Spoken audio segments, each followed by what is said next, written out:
Hola, criaturas nocturnas. Sean bienvenidos a su programa Pesadilla Nocturna. Un programa de Radio Estigma.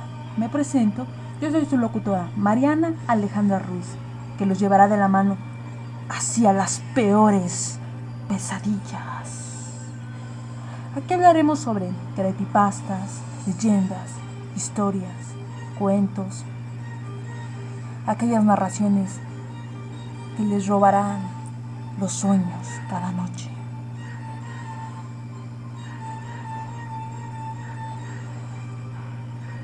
Les dejo con esta nuestra primera historia, titulada Emuladora de Sueños.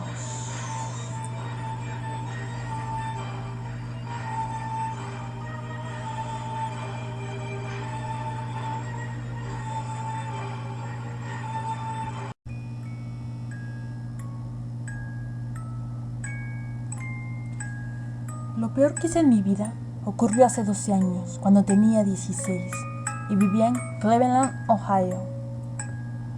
Fue en el principio del otoño, cuando las hojas estaban empezando a volverse naranjas y la temperatura empezaba a decaer, haciendo alusión al frío helado que estaba a pocos meses de distancia. La escuela acababa de empezar, pero toda la emoción de regresar y reunirse con los viejos amigos había sido reemplazada por la idea de que estábamos cautivos en un lugar que solo quería cargarnos de trabajo. Obviamente, mis amigos y yo estábamos dispuestos a hacer cualquier cosa con tal de recordar cuando no teníamos obligaciones. Aquellos días de verano, libres de responsabilidades. A principios de ese año, cerca del fin del último año escolar, uno de mis amigos del trabajo me había enseñado una técnica para morir con ayuda de un asistente y regresar en pocos segundos. Funcionaba así.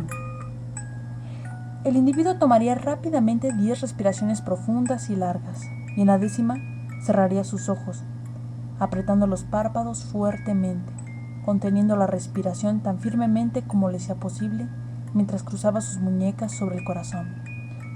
Entonces, el asistente le daría a la persona un abrazo fuerte desde atrás, apretando las muñecas de la persona en el esternón. En cuestión de segundos, el individuo que contiene la respiración pierde la conciencia. El asistente debe mantenerse firme para que la persona no caiga rompiéndose el cráneo contra el piso. El efecto solo dura un segundo o dos, y no es parecido a ponerse en coma, pero parecía que hubieses estado fuera de tu cuerpo por horas, y cuando retomas la conciencia, la sensación de desorientación, de no saber dónde demonios estás o qué estás haciendo ahí, es impresionante.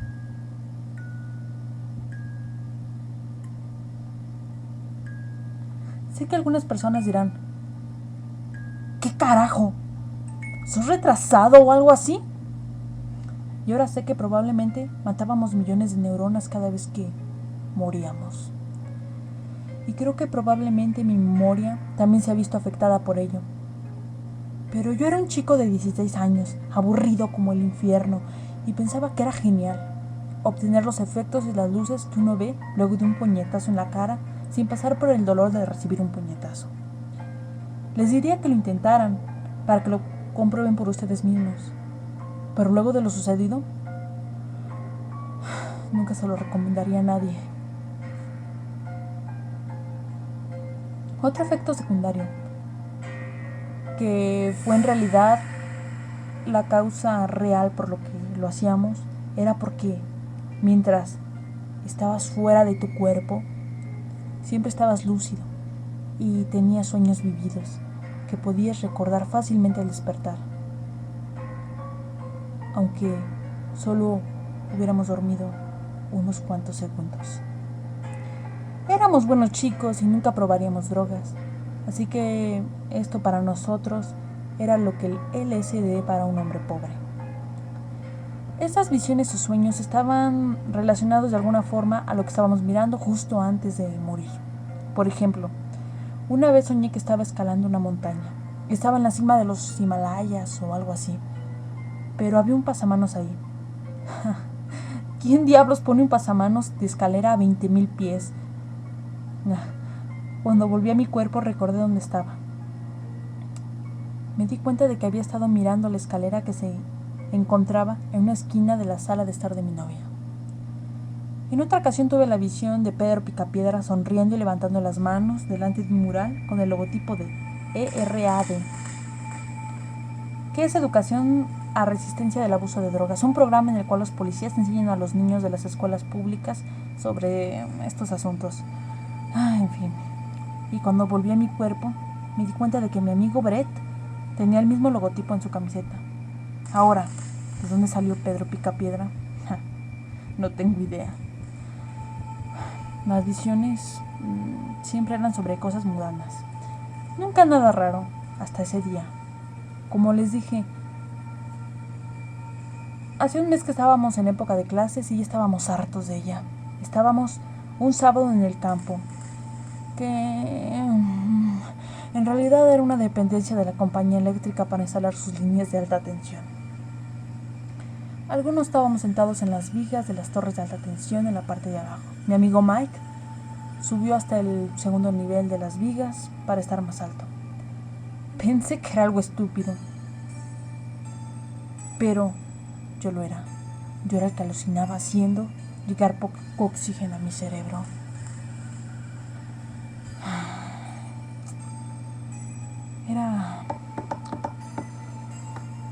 Era cálido, día de octubre, y el cielo estaba gris. Poco a poco el cielo se fue oscureciendo cada vez más, y en Cleveland eso probablemente significaba que en cualquier momento la temperatura podía descender rápidamente, y si éramos realmente desafortunados, una lluvia helada podía empezar a caer. El aire estaba cargado y pesado, y se podía oír el leve zumbido de los cables de alta tensión sobre nosotros. Definitivamente no quería pasar los últimos momentos de una linda tarde de sábado subiéndome a una torre de alta tensión, saltar al suelo y luego quejarme por el dolor en mis pies, solo para hacerlo una y otra vez como estúpidos. ¡Hey! Vamos a morir por un rato, dije. Para ese tiempo dejar nuestro cuerpo ya no era tan divertido como cuando lo descubrimos, pero era muchísimo mejor de lo que estábamos haciendo.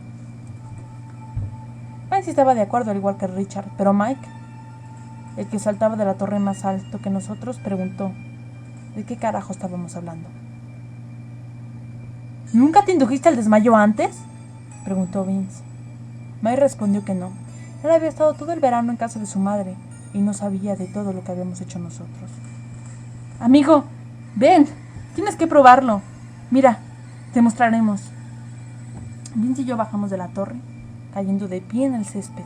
Yo hice las 10 respiraciones profundas, apreté los ojos y contuve la respiración. Entonces, sentí a mi amigo presionar sus brazos contra mi pecho y de repente, como si fuese lo más natural del mundo, una langosta gigante estaba trepándose a una jaula para langostas bajo el mar. Algas marinas crecían del fondo de arena bajo mis pies. Lo siguiente que recuerdo es que cuando desperté, Vince y Richard me estaban preguntando: Amigo, ¿qué viste? ¿Qué soñaste? La parte de atrás de mi cabeza me dolía mucho. Me estaba matando. ¡Mierda! ¿Me dejaste caer?, pregunté. Yo no era muy pesado, pero Vince era bastante débil. Él solo se quedó ahí, mirándome, y Richard me dijo que me había dejado caer. Me preguntaron nuevamente qué vi. Me froté la cabeza y les dije que una langosta estaba pellizcándole la cabeza a Vince con sus tenazas. Me volví hacia Mike y le dije: ¿ves? Es increíble, tienes que probarlo. ¡Y una mierda!, respondió. No me fío lo suficiente de ninguno de ustedes como para hacer eso. Vamos, tienes que probarlo. No es más peligroso que estar trepado ahí.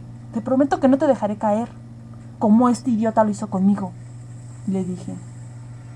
Él miró de la forma en que hacen esas personas cuando están decidiendo algo. Si lo que están haciendo vale la pena, el riesgo o la dificultad. Cayó de donde estaba, se incorporó y dijo: bien, pero solo una vez. Si al menos lo hubiese pensado un poco más, o si hubiese negado. Repitió las 10 respiraciones profundas, conmigo como asistente, para asegurarse de que no caería. Contuvo la respiración y yo lo ayudé a caer en ese otro lugar. Es algo que siempre me lamenté, y cuando pienso en todas las cosas que desearía haber hecho de otra manera en mi adolescencia, personas por las que no me jugué lo suficiente, clases en las que tuve que haberme esforzado más, y todas esas cosas que nunca tuve que haber hecho, como haberle dado ese abrazo de oso a Mike, llevándolo a un estado de inconsciencia. Sentí el cambio del peso muerto en mi pecho, y él era un chico robusto, así que me aseguré de dejarlo suavemente en el piso para que no se lastimara. Justo cuando tocó el suelo, volvió en sí. Despertó gritando: ¡Mierda! ¡Mierda! ¡Aléjense de mí! ¡Aléjense de mí!, gritaba, al tiempo que se levantó de un salto agitando sus brazos alrededor de su cabeza.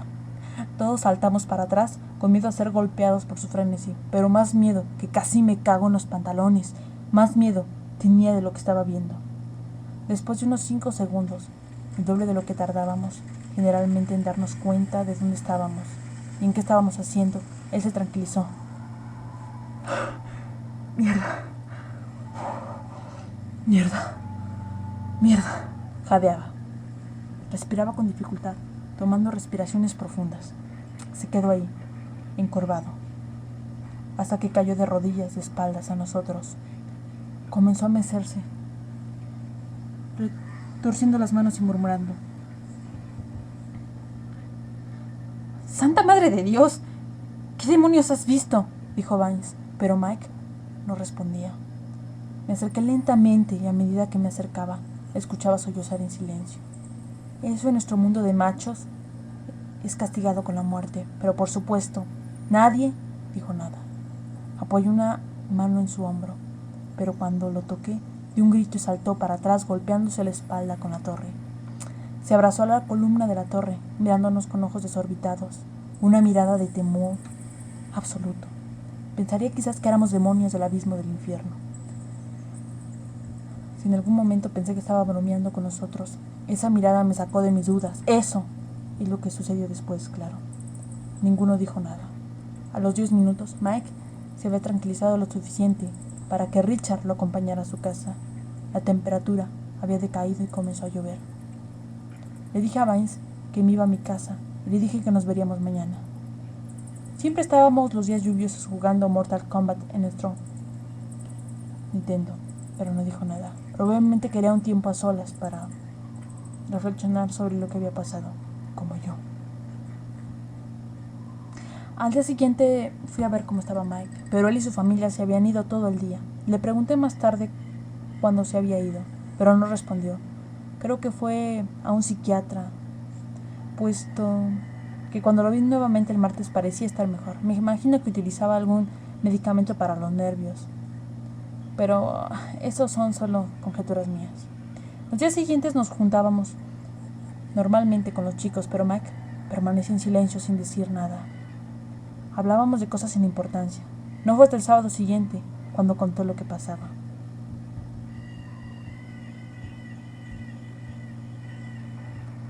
Estábamos caminando por una calle tranquila del barrio, hacia el puente peatonal de madera que cruza el arroyo. Yo hablaba de una chica mayor que conocía cuando de repente, mientras yo hablaba, él dijo: no voy a estar aquí mucho más tiempo. ¿Cómo?, dije yo. ¿Vendrán de nuevo esta noche?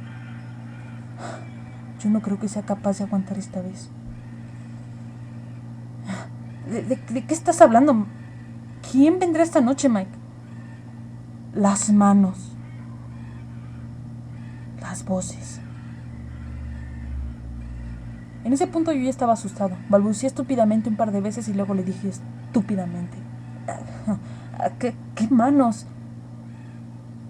Por la noche miro el árbol por la ventana y luego todo se pone negro y veo decenas, cientos, miles de ellas empujando contra el vidrio. ¿Y tú qué haces entonces?, pregunté. Retrocedo durante toda la noche, pero estoy cansado. No puedo mantenerlas más tiempo fuera. Y las voces. Las voces dicen que tengo que dejarlas entrar. Voces de niños pequeños. Voces y manos de niños pequeños. Él bajó la voz hasta hacer un susurro, pero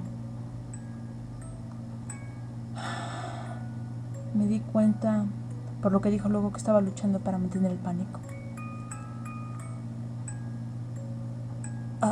A veces veo sus caras, dijo con voz temblorosa.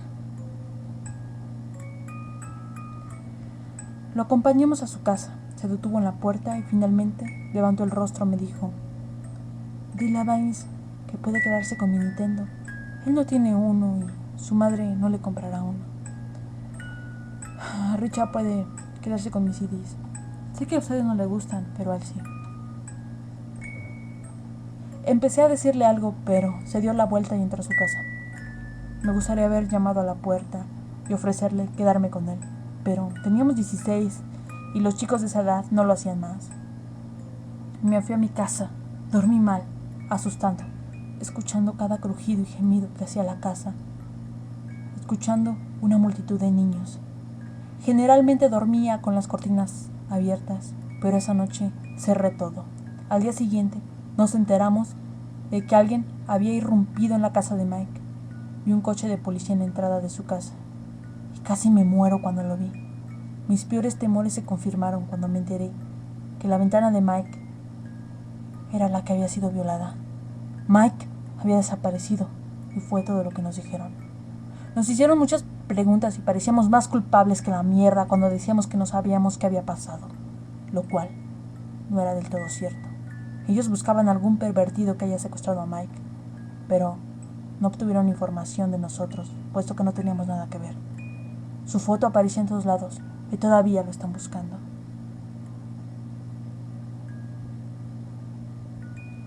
Cuando todo terminó, me fui a la biblioteca a investigar qué carajo había pasado, puesto que el internet no era tan suficiente en esa época. No encontré mucho. Lo más cercano que encontré fue algo que descubrí después en mi clase de Historia Universal. Al parecer, los sacerdotes egipcios usualmente se encerraban a sí mismos en ataúdes el tiempo suficiente para morir, para luego ser resucitados y poder contar lo que vieron en el inframundo mientras se hallaban muertos. Solo puedo pensar que por el clima o por la electricidad en el aire, Mike pudo tener una experiencia más poderosa a la nuestra, ya que habíamos hecho eso cientos de veces y nada raro había pasado. Tal vez golpearme en la cabeza me salvó de lo que él sufrió. No lo sé. Es algo que no termino de entender. A veces, acordarme de esto me hace temblar.